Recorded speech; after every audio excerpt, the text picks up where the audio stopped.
Toda manhã está de volta e você é sempre convidado a ficar sabendo das coisas boas aqui em nossa cidade, aqui no nosso programa. E mais uma vez ela está com a gente, Cris Gurjão, Cristina Gurjão. Eu falo que ela é minha amiga, minha mentora, minha mestra. Coisa boa ter essa pessoa maravilhosa aqui junto comigo hoje. Bem-vinda, Cris. Obrigada, Lu. Você sempre promovendo e ajudando os meus eventos e o meu crescimento, né, como autora. Sim, e você desenvolveu muito o meu conhecimento, meu aprendizado como minha mestra, como minha professora, né? Ela me deu aula, gente, na faculdade. Isso é bom demais. Fala no microfone, Cris.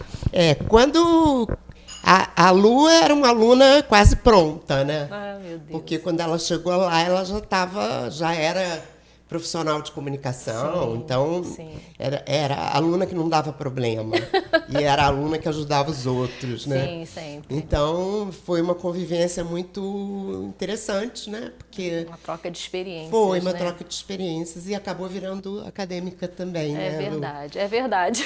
Hoje em sala de aula também. Então, isso a vida nos traz esse tipo de troca, né? Muito bacana. Sem dúvida. Bacana. Mas esse seu lado escritora pulsa cada vez mais forte, né, Cris? Fala um pouquinho dele.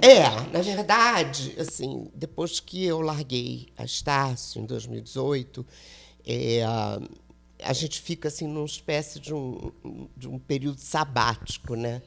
O que eu vou fazer da minha vida? Porque a academia na minha vida foi uma intercorrência, né? Eu comecei a dar aula com 50 anos, ou mais de 50 anos. Eu já tinha dado aula, e eu dava aula da parte holística já há muitos anos. Sim. Mas essa coisa assim, bem acadêmica, bem científica, eu nunca tinha participado disso. E fiquei 14 anos na Estácio, né? Esses 14 anos que eu fiquei na Estácio, eu não abandonei o meu trabalho holístico, nunca. Mas ele ficou meio que em segundo plano, porque a academia absorve muita gente, coisa. Né?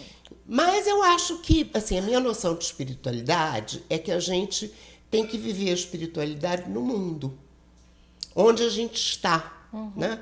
E eu tenho certeza, isso não é uma prepotência, isso é uma questão de consciência, que eu atingi muita gente, muitos alunos, muitos jovens na faculdade, espiritualmente, porque quando a gente tem uma postura espiritual em relação à vida, a gente leva isso para onde a gente vai, né? Sim. E essa foi uma experiência que eu tive, porque teve um período em que eu segmentei muitas coisas. Depois eu entendi que eu tinha que viver isso no mundo. E a academia foi o melhor lugar para eu praticar isso, né? Então, tinha alunos que se aconselhavam comigo, não só na questão acadêmica, como também na questão pessoal, do autoconhecimento. Legal. Aí, às vezes, abriam um tarô comigo, faziam um mapa. Então, eu não posso dizer que eu parei, né? Eu apenas vivenciei isso em outro De uma ambiente forma e foi diferente. muito gratificante, né? Parece que a gente deixa uma marca diferente, porque mesmo sem eu nunca falar nada, sem eu nunca me colocar dessa maneira, mas sempre tinha um aluno mais sensível que percebia, se aproximava, conversava, perguntava alguma coisa. Sim. E eu, assim, sei que tive essa importância, além da academia, na vida de muitos alunos meus, né? Que até hoje encontram comigo pelo Face ou pelo Instagram e conversam. E isso é muito legal. Mas quando acabou a academia, eu estava fazendo várias mudanças na minha vida e eu fiquei assim meio sem saber o que eu ia fazer. Enfim, eu falei, é a minha vida como autora, porque eu já tinha vários livros lançados. E eu tinha esse livro, que é uma pesquisa que vinha de 20 anos, que, na verdade, eu interrompi por causa da academia. Aí eu retomei esse livro. Então, o que é esse livro? Esse livro, durante esse período... Eu vou até sentar mais pertinho de você, eu vou levantar, vou sentar aqui com a Cris, para mostrar. Eu deixo o cinegrafista doido, falo, pode deixar ali. é esse livro, O Tarô no Coração do Evangelho, à Luz da Nova Era. Então, nesse período anterior à vida acadêmica, eu estava fazendo um estudo muito profundo do Jesus histórico. E eu estava, nesse momento, procurando encontrar autores e pessoas, né, da parte científica, da academia, e da teologia, que mostrassem a cronologia dos evangelhos. Qual foi escrito primeiro, qual foi escrito em segundo, terceiro, quarto. E aí eu encontrei um livro que se chama O Evangelho de Key e as Sentenças Perdidas, do Burton L. Mack, e ele fazia exatamente essa pesquisa. E ele foi lapidando o Evangelho. Ele excluiu João, porque ele diz que João é um evangelho poético, então ele não pode ser comparado com os outros. E ele chegou à conclusão que a sequência é Marcos, Lucas e Mateus. Olha. Entendeu? E aí, assim, quase 100 anos depois que Jesus morreu, né? Sim. Porque Jesus não deixou nada escrito. Sim. É tudo pela tradição oral. Então, aí eu fui lendo o livro e ele vai fazendo uma comparação entre os evangelhos. E ele vai diminuindo, e ele chega a uma coluna vertebral de 21 sentenças que se encontram nos 3 evangelistas, em Marcos, em Mateus e em Lucas.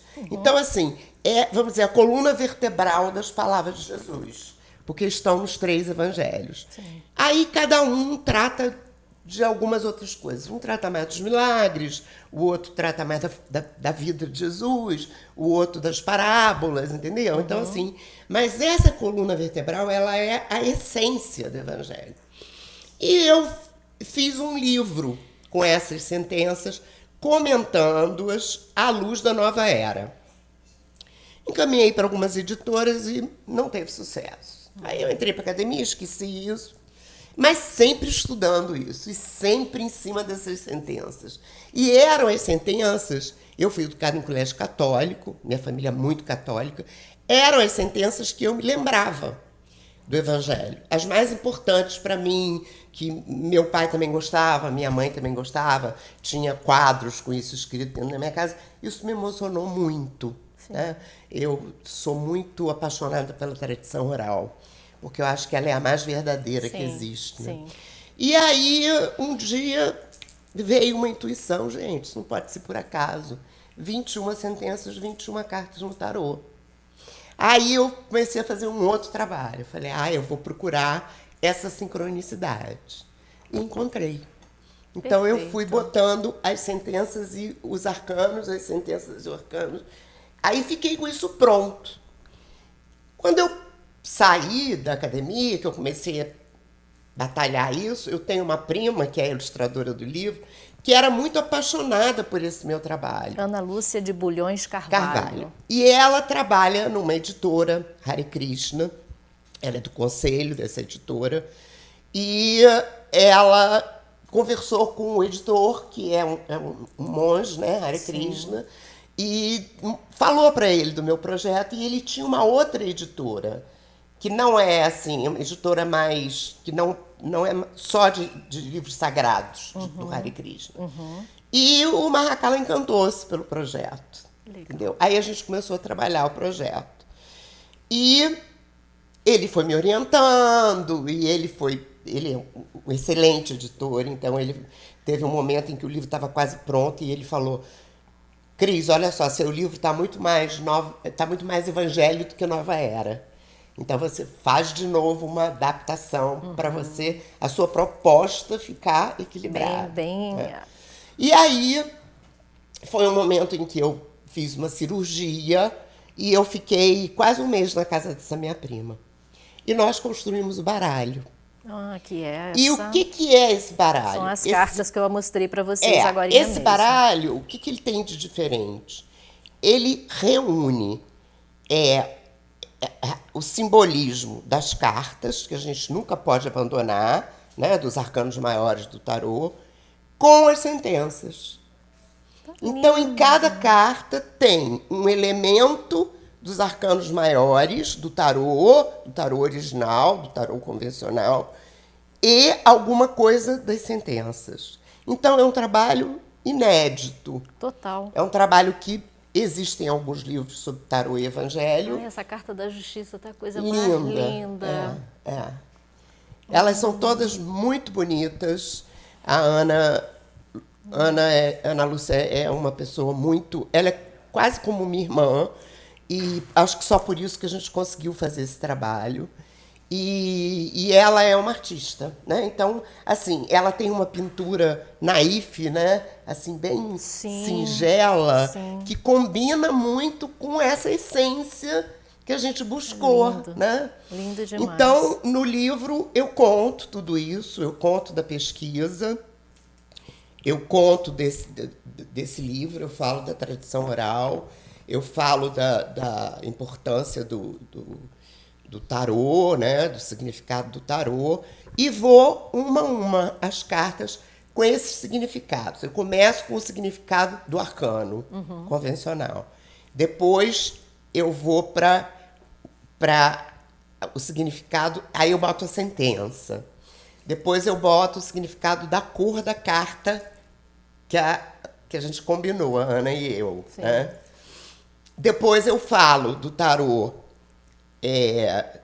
à luz das palavras de Jesus, e depois o complemento falando do tarô à luz da nova era e mostrando que as palavras de Jesus e os conhecimentos da nova era são iguais, porque os conhecimentos da nova era são todos orientais, né? E onde nós encontramos essa preciosidade, né? Você já lançou no Rio, vai lançar agora, sexta-feira que vem em Friburgo. Isso, vou finalmente, que o livro ficou pronto na pandemia, então eu só pude trabalhar ele através das redes sociais. Sim. E agora eu lancei ele no congresso mais importante holístico do Brasil, que é um congresso de ciência, consciência e espiritualidade.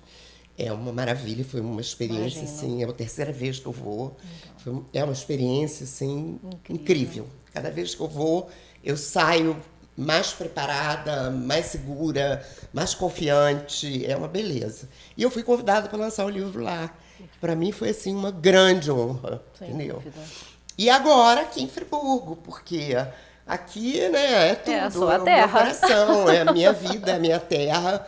E eu estou essa semana divulgando e te agradeço muito por me ajudando. Então, vai ser sexta-feira na Livraria Macondo. Na próxima sexta. Na próxima sexta-feira, dia 26, na Livraria Macondo, que é ali na antiga Rua São João, aquela livraria que tem uma escadinha que desce. Isso, a primeira rua após a igreja. A igreja, né? E a gente vai expor as aquarelas originais. Ai, das cartas. Das cartas. Então uma tarde de autógrafos e uma exposição de arte ao mesmo tempo. E eu sempre digo assim, em relação a tardes e noites de autógrafos, eu digo assim, é um momento de congraçamento. Então, assim, quem não puder comprar o livro, porque tá todo mundo passando por momentos difíceis, vai lá me dar um abraço. Isso aí. Vai lá me dizer que bom, Cris, Conversa. você lançou mais um livro. Pega o site da editora, que pode comprar com cartão de crédito várias vezes. Fica com isso na agenda para comprar depois. Na Macondo tem o livro. Entendeu? Então, assim, é uma coisa que eu passo muito por isso. Às vezes eu deixo de ir a uma noite de autógrafo porque eu tô dura e eu fico com vergonha de ir lá e não comprar o livro. Não façam isso. Quem tiver com saudade de mim, quem quiser me ver, quem quiser passar uma tarde agradável, porque eu tenho certeza que vai ser. Minha família vai estar toda lá, os meus amigos, alguns alunos. Eu espero que você tenha um tempinho para ir também. Sim, sexta-feira que vem. Save the date, como dizem. Então é isso. Esse livro é assim, acho que é o livro mais importante que eu escrevi até hoje. Porque ele tem muitos anos de pesquisa, ele é inédito, ele tem esse trabalho da Ana, que é um trabalho maravilhoso. E a leitura do tarô com essas... ainda tem uma coisa interessante. Tem tempo para falar? Rapidinho. Quando o livro estava pronto, o Marracala falou para mim assim, eu não quero interferir na sua proposta de autora, mas você não vai botar um jogo no livro? Aí eu, mas Carla, o livro já está pronto. Ele falou, não. E eu tenho um jogo, que é o jogo que eu faço de tarô, que é um jogo que me foi revelado. Um mestre meu me intuiu e eu criei esse jogo.